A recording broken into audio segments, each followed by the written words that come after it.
Act 1, Scene 6, and perhaps a slightly shorter scene that breaks up that very intense action that we've just seen between Macbeth and Lady Macbeth. And we see here Duncan, the king, arriving with the Scottish lords and their attendants to Macbeth's castle, ready for the celebratory feast. Duncan praises the castle and its pleasant environment, and he thanks Lady Macbeth, who's emerged to greet him, for her hospitality. She interestingly replies that it's her duty to be hospitable, since she and her husband owe so much to the king. Duncan then asks to be taken aside to Macbeth, whom he says he loves dearly. And remember the irony, he talked about the previous Thane of Cawdor as a gentleman in whom he placed absolute trust. And we see that transference of that trust straight onto Macbeth. This is ironic given what we as the audience have just seen with the conversation between Macbeth and Lady Macbeth, where they've just plotted to kill him. So we already see Duncan misplacing his trust once again. And this scene is important. Although it's short, it contextually reminds us how significant being asked to host a royal visit is. It's the highest honour that a household could have, and it solidifies your status and power amongst the other nobles. It's an honour that is desired, as when the king arrives or when he would visit a household, there's the potential for money and power and land.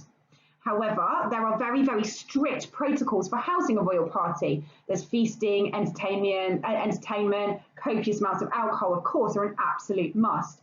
And therefore, whilst it is an absolute honour, it's also a very expensive thing to be part of.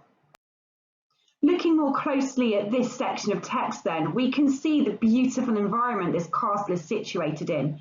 Duncan remarks that the castle hath a pleasant seat, as in the views are stunning, and he talks about the air being sweet.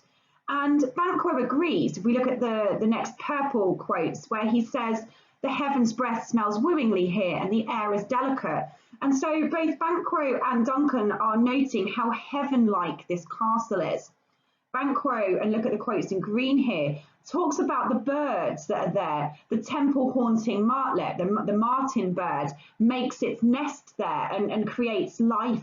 And this contrasts very much to the last scene where Lady Macbeth talks about the raven himself and that harbinger of death. So she notices the death-like birds, whereas as Duncan and Banquo arrive, they note the birds that we associate with spring and beginnings and new life.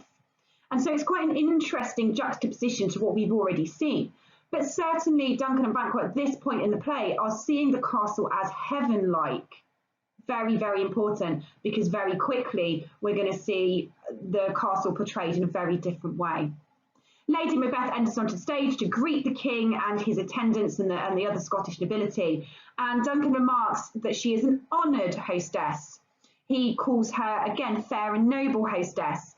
And so he's really elaborating here on how respected she is as a lady of the Scottish court. And Lady Macbeth stresses that in all their service, in every point twice done and then double done. So she is reassuring Duncan that they are excited about his visit and that they have been frantically checking the castle to make sure everything's perfect. However, if we just unpick that language slightly, again, we see that link between her and the witches with this idea of being twice done and then double done. It's reminiscent of what we've heard the witches chanting in earlier scenes. It also, this idea of being twice done and double done is perhaps indicating her duplicitous nature, the fact that things are being done and then done again maybe slightly differently, the idea that actually she isn't everything that she seems. And Duncan ends this very, very short scene with this idea of being conducted to his host because he loves him highly and will continue our graces towards him. So he's pointing out that at this point in the play, he is very affectionate towards Macbeth and that he wants to continue to honour him for everything that he has done. So despite it being a really, really short scene, it is important to make sure that you've nailed down the overarching ideas that we see there. Stick with it, draw with it, imagine it, write it, analyse it. Draw it. You could create a pictogram featuring Banquo and Duncan's arrival at the castle with Lady Macbeth greeting them, remembering to surround the castle with those quotations that show its heavenly presence in this quite dark opening of the play. Imagine it. How would you actually direct this scene? It's an interesting scene because it is so short, but how would you get those ideas to come through? How would you have those characters on stage? How would you have them interact? Would you make full use of the balcony, for example? Would you have Lady Macbeth appear from a height as if she's been stood on the battlements waiting? Or would you have her on the stage with them? How would you have them enter? Thinking about those sorts of things can really begin to get you to unpick the deeper meaning behind the ideas.